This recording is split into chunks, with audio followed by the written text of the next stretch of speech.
اللہ وحید خراسانی نے، وہ فرماتے ہیں کون ہے مہدی فاطمہ، کون ہے امام زمانہ؟ کیا تعارف آیت نور میں پروردگار ان کا بیان کر رہا ہے کہ اگر آدم سے لے کر محمد تک اور محمد مصطفیٰ سے لے کر امام حسن عسکری تک تمام انبیاء، تمام رسل، تمام اولیاء، تمام ائمہ، ان عصمت و طہارت کے سارے پھولوں کا اگر عطر کشید کیا جائے، سب کی خوشبو کو جمع کیا جائے تو اس کا نام یوسف فاطمہ امام زمانہ ہوگا۔ یہ امام زمانہ جو 1,24,000 انبیاء کے وارث ہیں، جو کربلا کے وارث ہیں، جو اولیاء خدا کے وارث ہیں، خاتم الاولیاء، خاتم الائمہ، خاتم المعصومین، آقا امام زمانہ۔ ہمارے یہاں یہ تصور پایا جاتا ہے پاکستان میں، ہندوستان میں 18 ذی الحج جب ہم غدیر مناتے ہیں، اسی طرح سے خطبہ پڑھنے والے، اہل منبر، ادیب، شعراء منقبت پر پڑھتے ہیں، اشعار پڑھتے ہیں، قصائد پڑھتے ہیں، اسی طرح سے خطیب گفتگو کرتا ہے، اور عوام بھی جب ایک دوسرے کو مبارکباد پیش کر رہے ہوتے ہیں تو ایک دوسرے کو ان لفظوں کے ساتھ مبارکباد پیش کرتے ہیں کہ آپ کو علی علیہ السلام کی ولایت کا دن مبارک ہو۔ نام یہ روز غدیر صرف اور صرف علی علیہ السلام کی ولایت کا اعلان نہیں کیا گیا، جو کہ ابتدائی گفتگو ہے، اساسی گفتگو ہے۔ میں شرمندہ ہوں کہ میں اس انداز سے بات کر رہا ہوں، تھوڑی سی بوجھل ہو رہی ہے طبیعتوں پر، لیکن میں چاہتا ہوں کہ اساس استوار ہو جائے، عقیدہ مہدویت کی بنیاد استوار ہو جائے کہ کون ہے امام زمانہ یوسف فاطمہ، آپ کا شرف، آپ کا تشخص، آپ کا مقام کیا ہویت ہے اور کیا آپ کا تعارف ہے۔ ہم جو غدیر سے متعلق یہ بات کی جاتی کہ غدیر مولا متقیان کی ولایت کا دن ہے، نہ مولا متقیان کی ولایت منحصر یہ غدیر کے دن مولا متقیان کی ولایت کے ساتھ خاص نہیں ہے۔ یہ سمجھنا ہوگا، رک کر خطبہ غدیر کا مطالعہ کرنا ہوگا۔ غدیر میں صرف اور صرف مولا متقیان علیہ السلام کی ولایت کا اعلان نہیں کیا گیا۔ کچھ آیات غدیر سے پہلے نازل ہوئیں جو ختمی مرتبہ سے پروردگار نے فرمایا یا ایھا الرسول بلغ ما انزل الیک من ربک، اے رسول پہنچائیے وہ جو آپ پر نازل کیا گیا، وَإِن لَّمْ تَفْعَلْ فَمَا بلغت رسالتہ، اگر آپ نے یہ کام انجام نہ دیا، آپ نے اپنی رسالت کا کوئی علی علیہ السلام کی ولایت کا اعلان غدیر سے پہلے نہیں ہوا، بلکہ انسان حیران ہو جاتا ہے۔ دعوت ذوالعشیرہ سے لے کر روز غدیر تک ان 20 سالوں میں ختمی مرتبہ نے سب سے زیادہ جس حقیقت کا پرچار کیا، سب سے زیادہ جس حقیقت کو بیان کیا، وہ علی علیہ السلام کی عزت و عظمت و شرف اور مقام اور آپ کی قیادت، سیادت، امامت، ولایت، رہبری ہے۔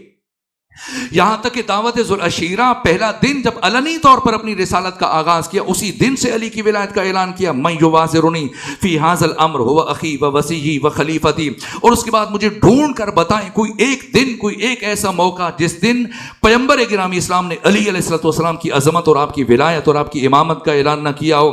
کون سا ایسا مرحلہ ہے، کون سا ایسا دن ہے؟ حتیٰ میں حیران ہو جاتا ہوں، ختمی مرتبہ یہ بھی پرواہ نہیں کرتے تھے کہ میرے سامنے 1000 افراد ہیں، 2000، 5000 افراد، صرف ایک فرد بھی اگر موجود ہے اس کے سامنے بھی علی کے شرف کو اور مقام کو بیان کرتے تھے۔ میں نے اہل سنت علماء کی کتب میں یہ روایت دیکھی ہے کہ ختمی مرتبہ جب مکہ سے ہجرت کر کے مدینہ کی طرف جا رہے تھے تو راستے میں مکہ سے نکلنے کے بعد 3 دن آپ نے غار ثور میں قیام کیا، اور پیغمبر کے ہمراہ آپ کا ایک صحابی جس کا نام پہلے عتیق تھا، پیغمبر نے بدل کر عبداللہ رکھا، عبداللہ بن عثمان بن عامر کنیت ابو بکر، اہل تسنن کے پہلے خلیفہ، یہ 3 دن ختمی مرتبہ کے ہمراہ رہے۔ ان 3 دنوں میں علی سے متعلق گفتگو ہوتی رہی، اور اہل سنت کے محدثین، سیرت نگاروں نے، مورخین نے لکھا کہ جیسی وجود مبارک کی ختمی مرتبہ غار ثور سے باہر آئے تو اپنے ساتھی عتیق عبداللہ بن عثمان بن عامر المعروف ابو بکر کے ہاتھ پر ہاتھ رکھا، اور ہاتھ رکھنے کے بعد فرمایا اے ابو بکر یاد رکھنا کفی و کف علی فی العدل سوا، میرا ہاتھ اور علی ابن ابی طالب کا ہاتھ عدالت الہیہ میں برابری کی منزل پر ہے۔ ہر مرحلے پر، ہر قدم قدم پر کبھی فرمایا جس کا دروازہ مسجد نبوی میں کھلتا ہے سب اپنا دروازہ بند کر دیں، صرف میرا اور علی کا دروازہ کھلا رہے۔ یہ کیا ہے؟ یہ علی کی عزت و طہارت کا، آپ کی عصمت کا اعلان ہے۔ کبھی فرمایا کہ حب علی یاکل الذنوب کما تاکل النار الحطب، علی کی محبت اسی طرح سے گناہوں کو کھا جاتی ہے جس طرح سے آگ لکڑیوں کو کھا جاتی ہے۔ اور کبھی کسی اور انداز سے فرمایا، کبھی فرمایا کہ علی کو مجھ سے وہی نسبت ہے جو ہارون کو موسیٰ سے، فرق یہ کہ میرے بعد کوئی نبی نہیں آئے گا۔ کبھی فرمایا کہ یا علی لا یحبک الا طاہر الولادہ، ولا یبغضک الا خبیث الولادہ، اے علی تجھ سے محبت صرف وہی رکھے گا جس کی ولادت میں طہارت ہوگی، اور اے علی تجھ سے نفرت صرف وہی رکھے گا جس کی ولادت میں نجاست ہوگی۔ کبھی کسی اور انداز سے، یہاں تک کہ ایک دن جب ختمی مرتبہ غزوہ تبوک سے پلٹ کر آ رہے تھے، راستے میں زمین پر بیٹھ گئے، آپ کے سینکڑوں اصحاب دائیں بائیں جمع ہونا شروع ہو گئے، پیغمبر کیوں بیٹھے؟ اور پیغمبر گرامی اسلام اپنے سینکڑوں اصحاب کی موجودگی میں زمین پر اپنی چھڑوں سے، چھڑی سے مسلسل لکیریں کھینچے جا رہے ہیں، کج مج منحنی ٹیڑھی میڑھی، دسیوں بیسیوں لکیریں کھینچنے کے بعد صحابہ کرام حیران پریشان سرگردان، بالآخر ختمی مرتبہ کیا کرنا چاہ رہے ہیں، کیا سمجھانا چاہ رہے ہیں، کیا بتانا چاہ رہے ہیں؟ یہ مسلسل کج مج ٹیڑھی میڑھی بیسیوں سینکڑوں لکیریں کھینچنے کے بعد ان سب لکیروں کے درمیان ختمی مرتبہ نے ایک سیدھی لکیر کھینچی، اور سیدھی لکیر کھینچنے کے بعد فرمایا میرے صحابہ ایسا نہیں ہے کہ خدا تک پہنچنے کے متعدد راستے ہیں، کئی ایک راستے ہیں اور ان میں سے ایک راستہ علی ابن ابی طالب ہے، نہ ایسا نہیں ہے، بلکہ خدا تک پہنچنے کا صرف ایک راستہ ہے اور اس راستے کا نام علی ابن ابی طالب ہے۔ یہ کیا ہے؟ یہ علی کی عزت و عظمت کا اعلان ہے، آپ کے شرف کا اعلان ہے، آپ کی ولایت کا اعلان ہے۔ قدم قدم پر ہر روز کبھی کبھی جب میں اس زاویہ دید سے ختمی مرتبہ کی سیرت کا مطالعہ کرتا ہوں تو مجھے یوں لگنے لگ جاتا ہے کہ پیغمبر گرامی اسلام آئے ہی علی ابن ابی طالب کی ولایت کا اعلان کرنے کے لیے، کوئی موقع نہیں جانے دیا۔ کیوں؟ تاکہ اگر میری ایک حدیث امت تک نہ پہنچے دوسری پہنچ جائے، میری ایک حدیث امت کی سمجھ میں نہ آئے دوسری سمجھ میں آ جائے۔ اس ترتیب سے مسلسل 20 سال ختمی مرتبہ نے دعوت ذوالعشیرہ سے لے کر میدان خم غدیر تک پہ ہم مسلسل صرف عبداللہ ابن عباس حبر الامہ مفسر قرآن، انہوں نے یہ بیان کیا کہ میں نے پیغمبر گرامی اسلام کی زبان سے علی سے متعلق 23,000 احادیث سنی ہیں۔ اس کا کیا مطلب ہے کہ پیغمبر اسلام نے اپنی زندگی میں سب سے زیادہ جس حقیقت کو بیان کیا وہ علی کی عظمت ہے، شرف ہے، آپ کی ولایت ہے، امامت ہے۔ تو پھر کیا بات ہے کہ جیسی ختمی مرتبہ کی حیات طیبہ کے صرف 3 سال 28 دن باقی ہیں تو پروردگار نے وہ تحدید آمیز لہجہ اختیار کیا، یا ایھا الرسول بلغ ما انزل الیک من ربک، پہنچائیے وہ جو آپ پر نازل کیا گیا۔ تو کیا پہنچائیے؟ علی کی ولایت۔ تو پیغمبر پلٹ کر کہہ سکتے ہیں کہ میں تو علی کی ولایت ہزاروں لاکھوں مرتبہ بیان کر چکا ہوں۔ اس کا مطلب یہ کہ اب صرف علی کی ولایت کا اعلان نہیں بتایا جا رہا ہے، کچھ اور ہے جس پر ختمی مرتبہ کی رسالت کو موقوف قرار دیا گیا، ورنہ کتنی لاکھوں مرتبہ ختمی مرتبہ نے علی کی ولایت اور امامت کو بیان کیا۔ اگر آپ کہیں کہ من کنت مولا فہذا علی مولا پر دین مکمل ہوا، تو صاحب تفسیر کبیر امام فخر الدین رازی نے سورہ بارکہ مائدہ کی 55 نمبر آیت، جب یہ آیت نازل ہوئی کہ انما ولیکم اللہ ورسولہ والذین آمنوا الذین یقیمون الصلاۃ ویؤتون الزکاۃ وہم راکعون، تو صاحب تفسیر کبیر امام فخر الدین رازی متوفی 606 ہجری، انہوں نے اس آیت کی تفسیر کے ذیل میں لکھا کہ بلا فاصلہ جیسے ہی آیت نازل ہوئی ختمی مرتبہ نے فرمایا من کنت مولا فہذا علی مولا، تب دین کیوں نہیں مکمل ہوا؟ اس سے پہلے ہزاروں لاکھوں مرتبہ پیغمبر گرامی اسلام نے علی کی ولایت کا اعلان کیا، دین مکمل نہیں ہوا۔ سمجھنا ہے کیا ہوا غدیر میں تاکہ ہمیں مہدویت سمجھ میں آ جائے۔ یہ مشکل مرحلہ تھا، لیکن چونکہ ابتدائی گفتگو اس لیے ناگزیر تھا کہ میں اس مرحلے سے آپ کو لے کے چلوں تاکہ ایک اساس اور بنیاد استوار ہو جائے۔ سمجھنا ہے مہدویت کی جڑیں کہاں پہ ہیں، مہدویت کا تعارف کیسے کیسے کہاں کب کس انداز سے کروایا گیا، کیا ہوا غدیر میں، جس کے بعد خدا نے فرمایا کہ الیوم یئس الذین کفروا من دینکم، آج کے دن کافر مایوس ہو گیا۔ اگر علی کی ولایت کے اعلان پر کافر نے مایوس ہونا ہوتا تو 20 سال پہلے دعوت ذوالعشیرہ میں کافر مایوس ہو جاتا۔ تو کیا ہوا غدیر میں؟ آئیے سنیے۔ جیسی ختمی مرتبہ نے سب سے پہلے مرحلے میں 110 جملے حق تعالیٰ کی حمد و ثنا سے متعلق ہے، میں نے خود گنا ہے خطبہ غدیر میں۔ اس کے بعد 50 جملے مولا متقیان علی ابن ابی طالب کی عزت و عظمت و شرف کو بیان کیا، اور اس کے بعد کیا بیان کیا؟ بے مختلف ائمہ سے متعلق اولاد علی میں سے 20 جملے، اور اس کے بعد پھر امام زمانہ سے متعلق 21 جملے استعمال کیے ختمی مرتبہ نے خطبہ غدیر میں۔ کیوں دین مکمل ہوا؟ کیسے؟ پیغمبر گرامی اسلام نے پہلے مرحلے میں مولا متقیان کو اپنے سامنے کھڑا کیا اور پھر اٹھایا اپنے بازوؤں سے۔ یہ جو کہتے ہیں کہ بازو بلند کیا، میں نے کسی کتاب میں نہیں پڑھا کہ پیغمبر گرامی اسلام نے علی کا بازو بلند کیا، نہ، بلکہ علی کو اپنے سامنے لے کر آئے اور پھر دونوں ہاتھ جہاں بغل میں رکھے اور پھر علی کو اٹھایا اس طرح سے کہ لوگوں کو علی نظر آ رہے تھے، نبی نظر نہیں آ رہے تھے۔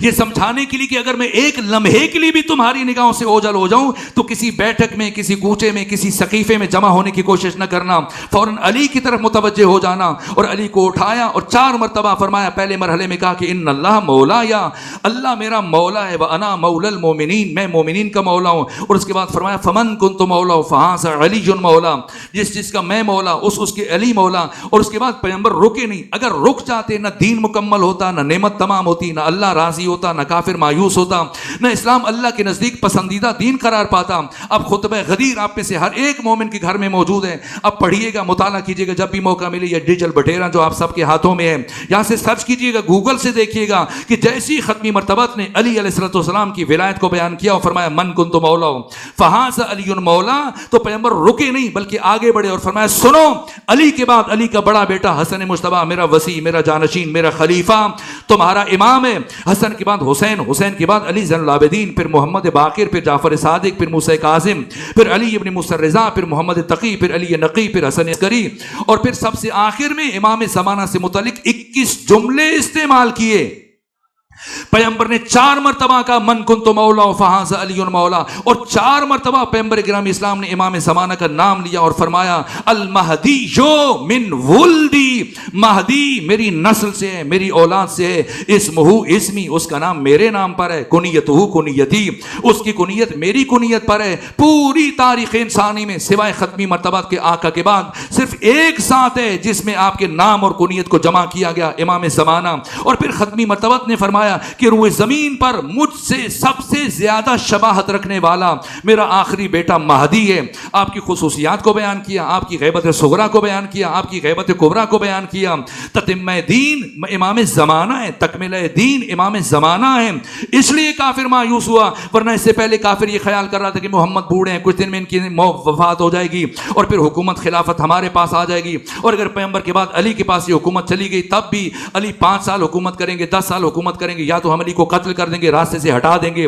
اگر علی نے حکومت کی 5 10 15 20 سال حکومت کر کے الگ ہو جائیں گے، پھر پلٹ کر یہ حکومت اور خلافت ہمارے پاس آ جائے گی. لیکن جیسے ہی میدان خم غدیر میں ختمی مرتبت نے علی کے بعد علی کے 11 بیٹوں کی قیادت، سیادت، امامت، رہبری، ولایت کا اعلان کیا، اب کافر مایوس ہوا ہے. یہ سمجھ رہا ہے میرے پاس وقت نہیں، فرصت نہیں، اب بس گفتگو چونکہ وقت تمام ہو رہا ہے اور میں نتیجہ لینا چاہتا ہوں، ورنہ اس آیت کی میں جزیات کو بیان کرتا. اور امام زمانہ کی وہ تعارفات، کس پر دین مکمل ہوا؟ امام زمانہ کی ولایت کے اعلان پر دین مکمل ہوا ہے. امام زمانہ روح دین ہے. امام زمانہ یہ وہ عقیدہ مہدویت کسی بھی مسلمان کا، بلکہ آپ عالم اسلام سے گزر کر پوری انسانی سطح پہ چلے جائیے، تمام الہی ادیان اور غیر الہی ادیان میں عقیدہ مہدویت کو ایک منکر نہیں. حتیٰ میں نے بودھزم میں دیکھا ہے، ہندوازم میں دیکھا، دیگر ادیان و مکاتب فکر میں، یہودیت میں، یہاں تک کہ عیسائیت میں عقیدہ مہدویت موجود ہے. اسی طرح سے اہل تسنن کے ہاں کوئی ایک اہل سنت عالم متاثر ترین افراد ابن تیمیہ جس نے مکتب وہابیت کی بنیاد رکھی، اسے بھی جرأت نہیں ہوئی کہ عقیدہ مہدویت کا انکار کرے. ابن حزم الظاہری ابن تیمیہ کے بعد دوسرا متعصب ترین عالم ہے، لیکن اسے بھی جرأت نہیں ہوئی کہ عقیدہ مہدویت کا انکار کر سکے. تمام اہل تسنن پوری دنیا میں، حنفی، شافعی، حنبلی، مالکی، دیوبندی، بریلوی، اہل حدیث، سب کے سب قائل ہیں، سب کے سب مانتے ہیں. لیکن کیا فرق ہے تشیع کے عقیدہ مہدویت میں اور اہل تسنن باقی فرق اسلامی؟ 7 فرق ہے. میں 2 سے 3 کی طرف اشارہ کر کے آپ کی زحمت کو تمام کر رہا ہوں. پہلا فرق، باقی جتنے بھی فرق اسلامی ہیں وہ سب کے سب مہدی موعود کیا. اور اس سے بھی پہلا فرق، دیگر تمام فرق اسلامی کے نزدیک مہدویت فقہی مسئلہ ہے، ہمارے نزدیک کلامی مسئلہ ہے. وہ اسے فقہ میں لے کے آتے ہیں، ہم اسے اصول دین میں لے کے آتے ہیں. دوسرا فرق، وہ مہدی موعود کے قائل ہیں، ہم مہدی موعود موجود کے قائل ہیں. ان کا عقیدہ مہدویت یہ ہے کہ ایک مہدی ہیں جن کا وعدہ ہے لیکن ابھی وہ پیدا نہیں ہوئے، لیکن ہمارے مہدی موجود ہیں، 1200 سال پہلے آپ کی ولادت ہو چکی ہے. اور تیسرا جو اساسی فرق ہے جس کو میں بیان کرنے کی کوشش کرتا ہوں عقیدہ مہدویت میں یا مسئلہ خلافت میں، وہ یہ کہ سرے سے میدان الگ ہے. وہ جس خلیفہ کی بات کرتے ہیں وہ اور ہے، ہم جس خلیفہ کی بات کرتے ہیں وہ اور ہے. یہ جو ہمارے ہاں سوشل میڈیا پر اور ہمارے ہاں نجی محافل میں مناظرے ہوتے ہیں، مباحثے ہوتے ہیں، مختلف افراد بیٹھ جاتے ہیں، کوئی کہتا ہے علی کا پہلا نمبر ہے، کوئی کہتا نہیں علی کا چوتھا نمبر ہے. نہ علی کا پہلا نمبر ہے، نہ علی کا چوتھا نمبر ہے. ہمارا کسی اہل سنت بھائی کے ساتھ کوئی اختلاف نہیں ہے، جسے جی چاہے وہ پہلا مانے، جسے جی چاہے وہ چوتھا مانے. ہمارا کوئی اختلاف نہیں ہے. علی نہ پہلے ہیں نہ چوتھے ہیں، جو گنتی میں آ جائے اسے علی نہیں کہتے ہیں.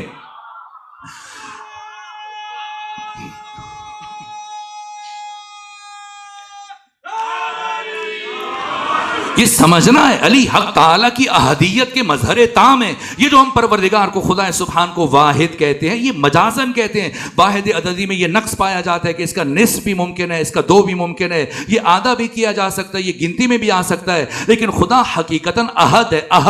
احد جس کا نہ تو نصف ممکن ہے, نہ اس کا 2 ممکن ہے, نہ یہ شمار میں آ سکتا ہے, نہ یہ گنتی میں آ سکتا ہے. وہ ایک ہو کے بھی آگے عدد نہیں رکھتا, وہ ایک ہو کے بھی آگے گنا نہیں جاتا. حق تعالیٰ احد ہے. علی حق تعالیٰ کی احدیت کے مظہر ہیں.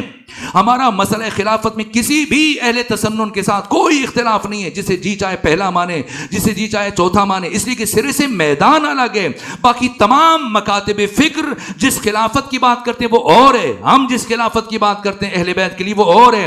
وہ خلیفۃ المسلمین کی بات کرتے ہیں, ہم خلیفۃ اللہ فی الارضین کی بات کرتے ہیں. مسلمانوں کا خلیفہ کوئی بھی ہو سکتا ہے, جسے 2, 4, 10, 20, 40, 50 مسلمان اکٹھے ہو کر منتخب کر لیں. لیکن خدا کا خلیفہ صرف وہ ہو سکتا ہے جسے خدا خود منتخب کرتا ہے. علی خلیفہ خدا ہیں.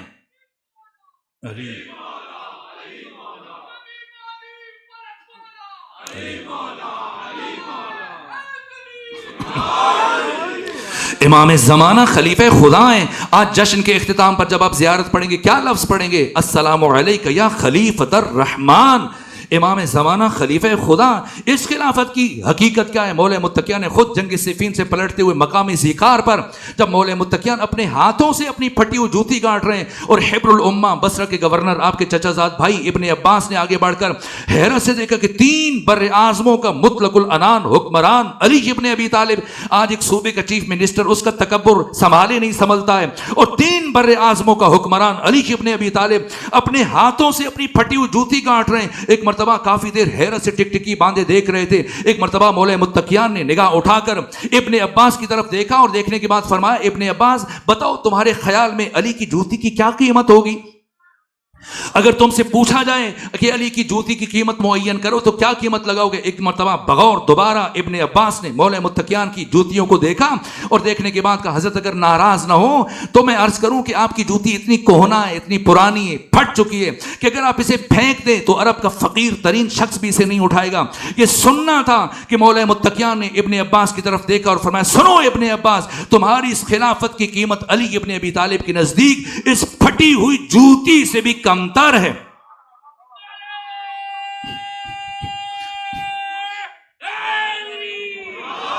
وہ علی جو لوگوں کی دی ہوئی خدائی کو ٹھوکر مار دے, وہ اس خلافت کو لے کر کیا خوش ہوگا؟ کیا ارزش ہے, کیا حقیقت ہے اس خلافت کی؟ مولا متقیان نے بتایا کہ میرے نزدیک اس خلافت کی ارزش اس پھٹی ہوئی جوتی سے بھی کمتر ہے. سید العلماء علامہ علی نقی نکن نے اس کے ضمن میں خوبصورت جملہ کہا, تاریخ بشر میں, تاریخ عالم میں, تاریخ آدم میں, تاریخ خاتم میں, تاریخ انسانی میں علی وہ واحد حکمران ہے جو یہ جملہ کہہ سکتا ہے کہ تخت سلطنت پست اور علی کی جوتی بلند. کیوں کہا؟ اس لیے کہ تخت سلطنت پر کبھی باطل کے پاؤں آئے, کبھی حق کے پاؤں آئے, لیکن علی کی جوتی وہ مبارک جوتی ہے جس میں ہمیشہ حق کے پاؤں آئے.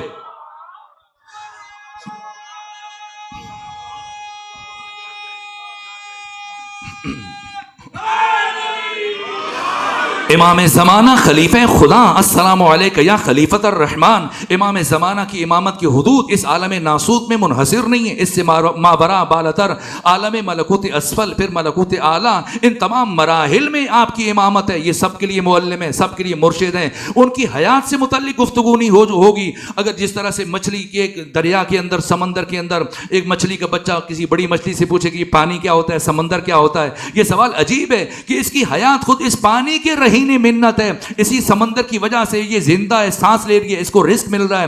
ہم امام زمانہ کے وجود سے متعلق بات نہیں کر سکتے کہ جس کے وجود سے خود کائنات کا نظام چل رہا ہے.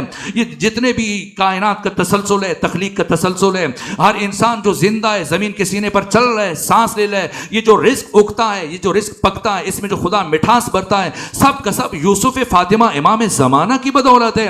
یہ کائنات کا سارا نظام لولا الحج لساخت الارض بعالها. اگر حجت خدا روح زمین پر نہ ہو, زمین اپنے ہاتھ سمیت نابود ہو جائے. الحجت قبل الخلق و مع الخلق و بعد الخلق. حجت خدا مخلوق سے پہلے ہے, حجت خدا مخلوق کے ساتھ ہے, حجت خدا مخلوق کے بعد ہے.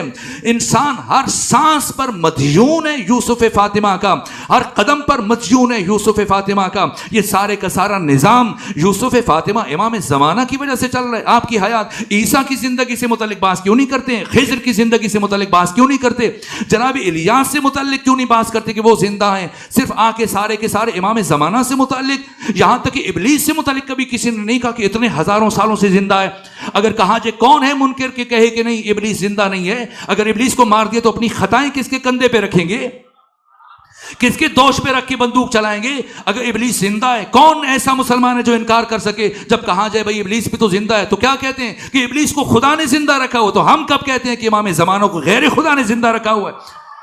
اگر پروردگار ایک گمراہ کرنے والے کو جو زندگی کی بھیک مانگ رہا ہے اسے قیامت تک مہلت دے سکتا ہے، تو خدا پر لازم ہے کہ پھر ہادی کو بھی زندہ رکھے کہ لوگوں کی ہدایت کا فریضہ سر انجام دے سکے. اور یہاں تک کہ صحیح بخاری میں امام اسماعیل بخاری نے یہ حدیث بیان کی، ختمی مرتبت نے فرمایا کیف انتم اذا نزل ابن مریم فیکم والامام منکم. وہ کیسا وقت ہوگا جب عیسیٰ ابن مریم آسمان چہارم سے زمین پر آئیں گے اور نماز کا وقت ہوگا اور امام تم میں سے ہوگا، میرا بیٹا مہدی وہ امامت کریں گے. کیا رضی اللہ علیہ السلام کو امامت کروائے گا؟ علیہ السلام کو رضی اللہ امامت نہیں کروا سکتا. کون امامت کروائے گا؟ جو اپنے زمانے کا محمد مصطفیٰ ہے. آپ کی وجہ سے کائنات کا نظام چل رہا ہے، سب کی حیات آپ کی وجہ سے ہے، اسی لیے آپ بقیت اللہ الاعظم ہیں. اور جناب عیسیٰ میں امام زمانہ میں فرق یہ ہے کہ جناب عیسیٰ زندہ ہے لیکن وہ آسمان چہارم پہ بیت المعمور پہ خدا نے اٹھایا، لیکن امام زمانہ ہمارے درمیان موجود ہیں، ہماری عزاداریوں میں شرکت کرتے ہیں، ہر سال حج کے لیے تشریف لے کر جاتے ہیں. تو اگر زندہ ہیں جس طرح بچے سوال کرتے ہیں تو پھر نظر کیوں نہیں آتے؟ تو میں کسی عربی تفسیر کی بات نہیں کرتا، کسی فارسی تفسیر کی بات نہیں کرتا، وہ اردو تفسیر مشہور و معروف جو آپ میں سے اکثر لوگ گھروں موجود ہوگی، تفہیم القرآن، جسے جماعت اسلامی کے بانی ابو العلا مودودی نے تحریر کیا، 6 جلدوں پر مشتمل یہ تفسیر. اس کی 6 جلد میں سورہ مرکہ مسد کے ذیل میں یہ واقعہ تحریر کیا ابو العلا مودودی نے کہ پیغمبر کرام اسلام کا ایک صحابی عبداللہ بن عثمان بن عامر المعروف ابو بکر، اس کی نسبت سے کہا کہ ختمی مرتبہ کا چچا ابو لہب پہلے پیغمبر سے دشمنی نہیں کرتا تھا، بچپنے میں ختمی مرتبہ سے محبت کرتا تھا، لیکن جب اس نے صخر کی یعنی ابو سفیان کی بہن ام جمیل سے شادی کی تو پھر رفتہ رفتہ ابو بنو امیہ کے ساتھ تعلق کی وجہ سے اس کے اندر بھی پیغمبر اسلام کے خلاف دشمنی بڑھتی چلی گئی، یہاں تک کہ یہ ام جمیل آدھی رات کو ابو لہب کو اٹھا کر جنگل چلی جاتی، جنگل کی جھاڑیاں کانٹے کاٹنے کے بعد وہ سارے کانٹے پیغمبر کرام اسلام کے دروازے پر بچھا دیتی تاکہ صبح جیسے ہی پیغمبر کرام اسلام گھر سے باہر آئیں یہ کانٹے چبھیں، آپ زخمی ہو جائیں، اذیت ہو، تکلیف ہو، لہو لہان ہو جائیں. اپنے گھر میں کوڑا جمع کرنے کے بعد جب جھاڑو چلاتی سارا کوڑا اکٹھا کر کے دیوار سے پیغمبر کرام اسلام کے گھر کے اندر پھینک دیتی. مسلسل اذیتیں کرتی رہی جس کے نتیجے میں حق تعالی نے ان دونوں کا نام لے کر ان کی مذمت میں قرآن میں سورہ اتارا، تبت یدا ابی لہب و تب.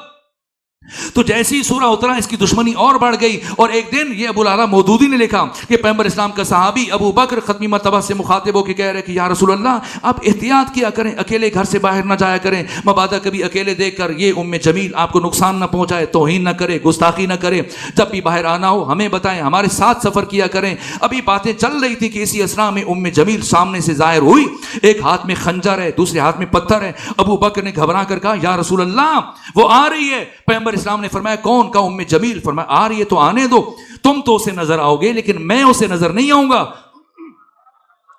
یہ ابو العلا مودودی نے لکھا ہے تفہیم القرآن سورہ مسد کے ذیل میں، تم تو اسے نظر آؤ گے لیکن میں اسے نظر نہیں آؤں گا. ابو بکر نے کہا یا رسول اللہ یہ کیسے ممکن ہے کہ آپ میرے پاس کھڑے اور اس کو نظر نہ آئے؟ فرمایا دیر کس بات کی، ابھی دیکھ لینا. اور کچھ لمحوں کے بعد جیسی ام جمیل آئی اور آتی کہا ابو بکر کہاں ہے تمہارا صاحب محمد جو کہتا ہے کہ میرے بارے میں اللہ نے قرآن میں سورہ اتارا، کہیں مل جائے تو یہ خنجر اس کے سینے میں گھونپ دوں، یہ پتھر اس کے سر پہ دے ماروں. خوب کافی دیر غصہ کرنے کے بعد جیسے ہی پلٹ کر گئی تو ابو بکر نے عرض کیا یا رسول اللہ وہی ہوا جو آپ فرما رہے تھے کہ میں تو اسے نظر آ رہا تھا لیکن آپ اسے نظر نہیں آ رہے تھے. اس کا مطلب کیا ہے کہ اگر پہلے مرحلے میں اللہ کے بھیجے ہوئے کسی ہادی کی جان خطرے میں ہو تو اللہ موجود ہوتے ہوئے اسے لوگوں کی نگاہوں سے اوجھل کر دیتا ہے.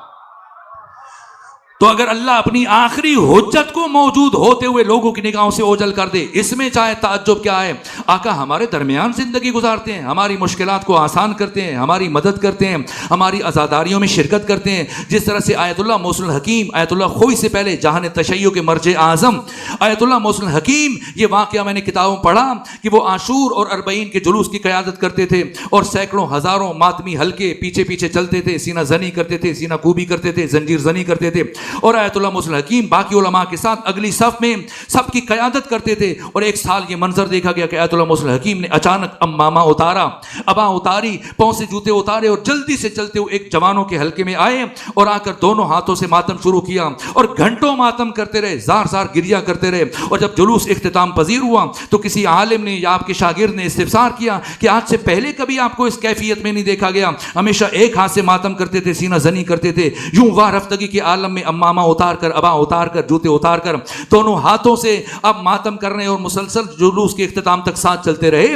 یہ پہلے نہیں دیکھا. تو کیا جواب دیا؟ کہا کہ جب میں نے اسی حلقے میں یوسف فاطمہ امام زمانہ کو ان جوانوں کے ساتھ ماتم کرتے ہوئے دیکھا تو میں بھی شامل ہو گیا. آقا ہماری عزاداریوں میں شریک ہیں، ہماری عبادات میں شریک ہیں، ہر سال حج کے لیے تشریف لے کر جاتے ہیں، تو پھر نظر کیوں نہیں آتے ہیں؟ یہ غیبت نسبی ہے. اور یہ شہید مرتضیٰ مطہری نے فرمایا کہ یہ تعبیر امام زمانہ سے متعلق مجازی ہے، حقیقتاً یہ تعبیر درست نہیں ہے، اور یہ غیبت خود نسبی ہے. جیسے شیخ سعدی کہتے کہ سعدی حجاب نیست تو آئینے پاک داشت، اے سعدی تجھ میں اور تیرے امام کے درمیان کوئی حجاب نہیں ہے، کوئی پردہ نہیں ہے، کوئی فاصلہ نہیں ہے، شرط یہ ہے کہ تیرا آئینہ قلب پاک ہونا چاہیے. زنگار خورد چون نن نمایت بے روئے دوست، چونکہ تیرا آئینہ قلب کو زنگ لگ چکا ہے، اس لیے تجھے تیرے امام کی تصویر دکھائی نہیں دے رہی ہے.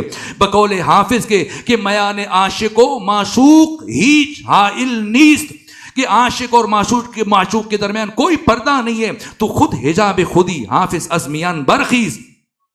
تم اپنے آپ ہو حائل، ذرا ہٹو تو صحیح. آقا کے اور ہمارے درمیان کوئی حجاب نہیں ہے.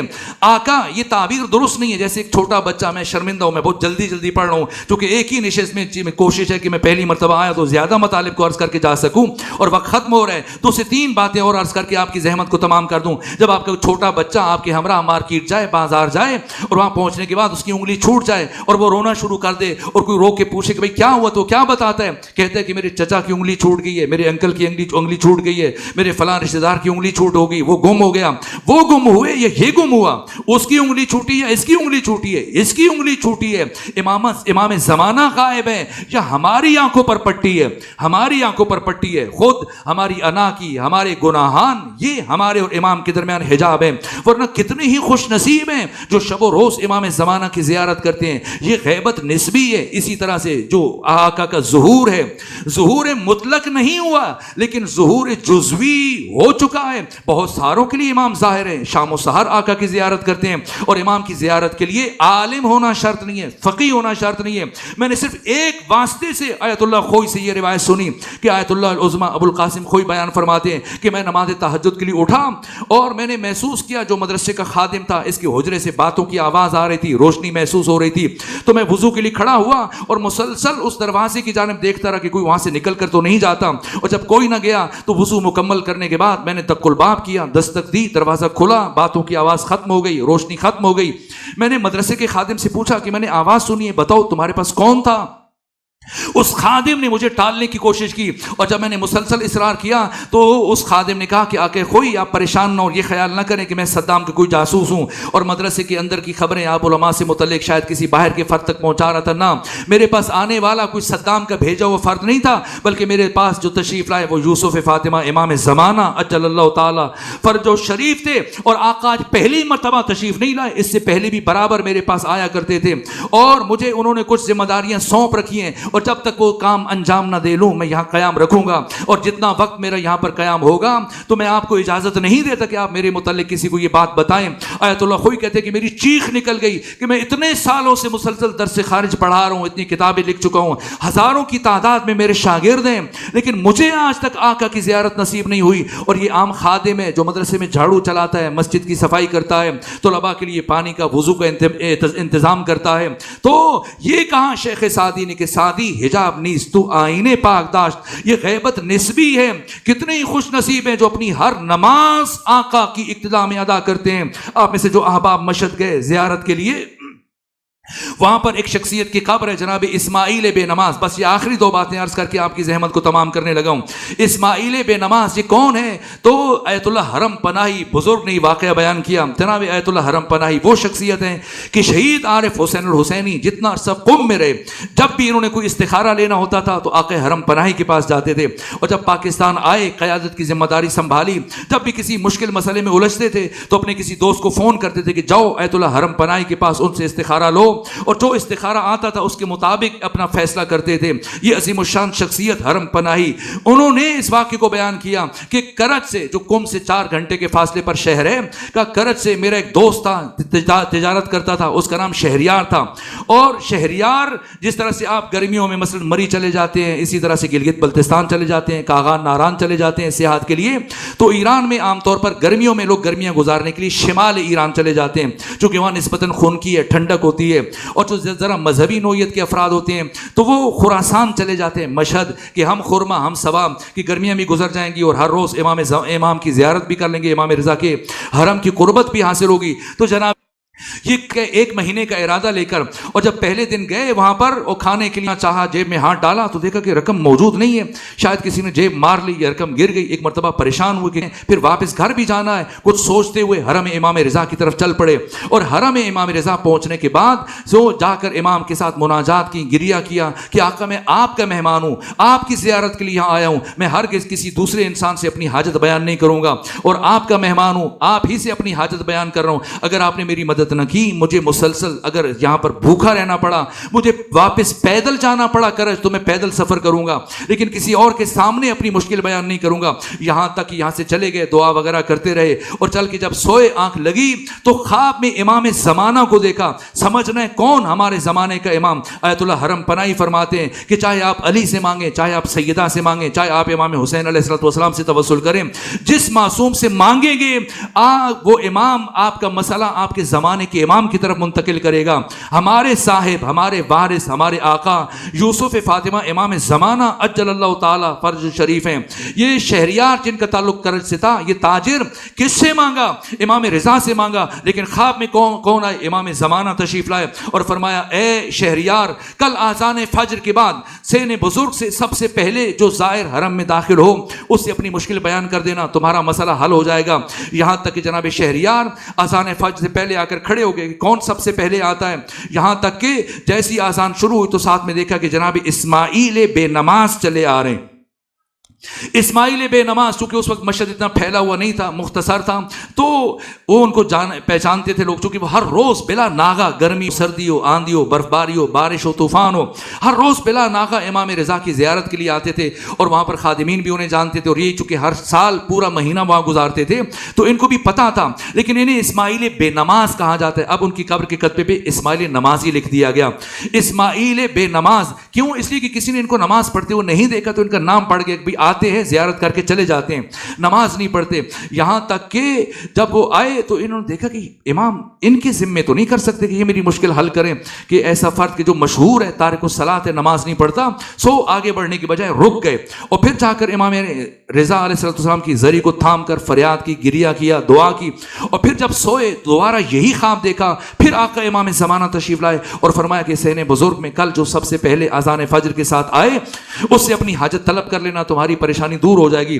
یہاں تک کہ دوسرے دن بھی جب آ کے رکے تو وہی شخصیت جناب اسماعیل تشریف لائے. اور آپ سوچا کہ نہ، دوسرے دن بھی یہ محض اتفاق نہیں ہو سکتا، یقیناً انہی کو معین کیا گیا میری مشکل حل کرنے کے لیے.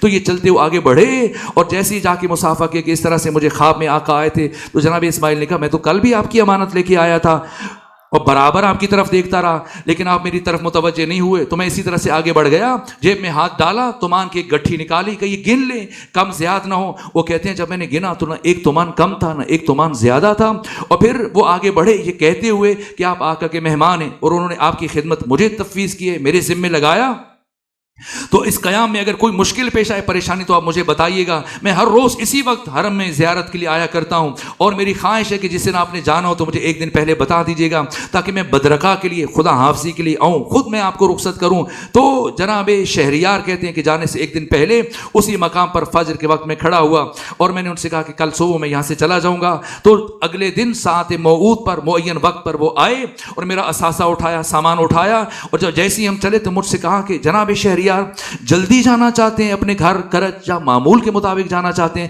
میں نے کہا اگر کچھ سبیل ہو تو جلدی پہنچا دیجئے. تو وہ مجھے ٹرمینال لے جانے کی بجائے ایک خرابی کی طرف لے کے چل پڑے، ویرانے کی طرف لے کے چل پڑے، اور پھر ایک مقام پہ پہنچ کے مجھ سے کہنے لگے کہ جناب شہریار کچھ لمحوں کے لیے اپنی آنکھیں بند کر لیجئے. اور وہ کہتے ہیں کہ میں نے 2-3 لمحوں کے لیے آنکھیں بند کی، اور پھر جب کہا کہ آنکھیں کھولیے، میں نے آنکھیں کھولی تو میں نے خود کو ایک مانوس جگہ پر پایا. ایک مانوس جگہ پر، ایسی جگہ کہ مجھے لگا کہ میں نے پہلے دیکھی ہے. اور جب میں نے تھوڑا غور کیا تو یہ کرج میں میرا اپنا اناروں کا باغ تھا، اور میں اپنے باغ کے اندر کھڑا تھا. ایک مرتبہ ہل کر رہ گیا، اور میں کہنے لگا جناب اسماعیل اگر آپ ناراض نہ ہو تو ایک بات پوچھوں. ان کا پوچھیے، کیا پوچھنا چاہتے ہیں؟ تو میں نے کہا کہ آپ اتنے قریب ہیں امام کے کہ وہ آپ کو ذمہ داریاں تفویض کرتے ہیں، لوگوں کے مسائل حل کرنے کے لیے آپ کو معین کرتے ہیں، اور آپ اتنے صاحب کرامات ہیں کہ آپ نے مجھے چند لمحوں میں 16 کلومیٹر کا، 16 گھنٹے کا سفر مشہد سے کرج تک طے کروا دیا. لیکن لوگ، دنیا والے آپ کو اسماعیل بے نماز کہتے ہیں. کہا وہ یہ سن کر مسکرائے اور کہا لوگ بھی صحیح کہتے ہیں. کیوں؟ اس لیے کہ کبھی کسی نے مجھے نماز پڑھتے ہوئے نہیں دیکھا. کیوں؟ اس لیے کہ میں اپنی نمازیں امام زمانہ کی ابتدا میں ادا کرتا ہوں. اس لیے عرض کر رہا ہوں، غیبت آقا کی غیبت نسبی ہے، مطلق نہیں ہے. خوش نصیب ہیں جو شام و سحر امام کی زیارت کرتے ہیں، امام کی اقتداء میں نمازیں ادا کرتے ہیں. اور پھر اصل یہ بھی نہیں کہ ہمیں آقا کی زیارت نصیب ہو جائے اگر ہم دعا مانگیں. جس طرح سے ایک عمل ہے کہ اگر کوئی 40 شب بدھ مسجد سہلا جائے یا قم میں مسجد جمکران جائے، بس یہ آخری جملہ سے زیادہ زحمت نہیں دوں گا، تو روایات میں ہے کہ اسے آقا کی زیارت نصیب ہوتی ہے. تو آیت اللہ تہرانی نے یہ واقعہ بیان کیا. میں شرمندہ ہوں کہ 1 سوا گھنٹہ ہو گیا اور بہت طولانی گفتگو ہو گئی، لیکن شاید دوبارہ آپ کی خدمت میں آنے کا شرف حاصل نہ ہو. تو میں یہ آخری بات کر کے آپ کی زحمت کو تمام کر دوں، بچوں کے لیے، جوانوں کے لیے. کہ آیت اللہ تہرانی بیان کرتے ہیں کہ تہران ایک محلے میں، وہ ایک مسجد میں مغرب عشاء کی نماز پڑھایا کرتے تھے. تو وہاں سے ایک جوان آیا جس کے بال بکھرے ہوئے تھے، آنکھیں دھسی ہوں، چہرے کا رنگ زرد، بہت پریشان کیفیت میں. مجھے لگا شاید اس کے گھر میں کسی کی موت ہو گئی یا کہ کوئی بڑی مصیبت آ گئی ہے. تو میں نے پوچھا کیا ہوا؟ کہا آقا تہرانی ایسی مصیبت میں مبتلا ہوں، ایسی پریشانی میں کہ نہ مجھے نیند آتی ہے نہ مجھے بھوک لگتی ہے، آپ میری مدد کر دیجئے. عالم دین ہے. تو انہوں نے پوچھا کیا ہوا؟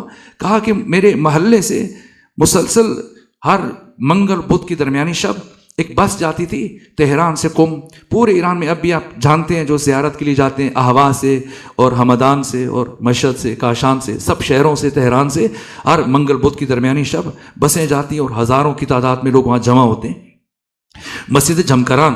تو کہا کہ میں بھی مسلسل 40 شبائے بدھ جاتا رہا، کہ میں نے سن رکھا تھا کہ جو جائے اس کو آقا کی زیارت نصیب ہوتی ہے. اور جب 40 شبائے بدھ مکمل ہوئی اور میں نے کوئی ناغہ نہیں کیا، تو اب میں حالت انتظار میں کہ کب حضرت کی مجھے زیارت ہوگی. اور کافی دن گزر گئے اور زیارت نہیں ہوئی. تو مجھے لگا کہ یہ کسی نے بات ایسے ہی افواہ پھیلائی اور اس میں کوئی حقیقت نہیں. اور مجھے خود پہ غصہ آنا شروع ہوا کہ میں نے سنی سنائی بات کو اہمیت دی، اور اس طرح سے میں جاتا رہا، اپنا وقت برباد کیا اور سرمایہ خرچ کیا اور تھکاوٹ برداشت کرتا رہا. یہاں تک کہ کل رات ایک عجیب واقعہ ہوا کہ میرے تمام گھر والے کسی عزیز کی شادی پہ، میرے والدین بہن بھائی گئے تھے، میں طبیعت کچھ برہم تھی تو میں گھر رک گیا. یہاں تک کہ نصف شب دق الباب، دروازے پر دستک ہوئی. اور جب میں دروازہ کھولنے کے لیے گیا تو وہاں میں نے ایک اجنبی کو دیکھا، لیکن بہت حسین، وہ بہت نورانی چہرہ. تو میں نے پوچھا کہ آپ کون ہیں؟ تو انہوں نے مجھ سے کہا میں وہی ہوں جس کی زیارت کے لیے تم مسلسل 40 شبائے بدھ مسجد جمکران جاتے رہے. تو دفعتاً مجھے خیال آیا کہ آقا تشریف لائے اور گھر میں کچھ ایسی نامناسب چیزیں پڑی کہ اگر حضرت کی نگاہ پڑی تو انہیں دکھ ہوگا، تکلیف ہوگی. تو میں نے کہا آقا اگر آپ چند لمحے یہاں توقف کریں، انتظار کریں تو میں ابھی آتا ہوں، آپ کو لے کے چلتا ہوں. کہ میں گھر گیا، کچھ CDs تھیں، کچھ ایسی تصاویر تھیں، میں ان سب کو ہٹایا، چیزوں کو چھپایا اور رکھا. اور پھر میں جب گیا دروازے پہ پہنچا تو میں نے دیکھا کہ وہ دروازے سے آگے بڑھ چکے تھے اور گلی سے مڑ رہے تھے. اور یہ جملہ ان کی زبان پر جاری تھا جو جملہ مجھے سونے نہیں دیتا. کہہ رہے تھے کہ پروردگار تو جانتا ہے کہ کتنوں نے مجھے بلایا اور میں چلا گیا، لیکن جب چلا جاتا ہوں تو لوگ اپنا دروازہ نہیں کھولتے. مسئلہ زیارت بھی نہیں ہے، مسئلہ معرفت ہے۔ پہلا قدم تطہیر قلب۔ کیا یہ ہاتھ اس قابل ہے کہ آقا سے مصافحہ کر سکیں؟ کیا یہ آنکھیں اس لائق ہیں کہ آقا کی زیارت کا شرف حاصل کر سکیں؟ ہمارا دسترخوان اتنا پاک اور طیب و طاہر ہے کہ حضرت بیٹھ کر 2 لقمے تناول کر سکیں؟ بس آقا کے لیے سب سے پہلا مرحلہ تطہیر قلب و توبۃ النصوح ہے۔ پروردگار ہم سب کے گناہوں کو معاف فرمائے۔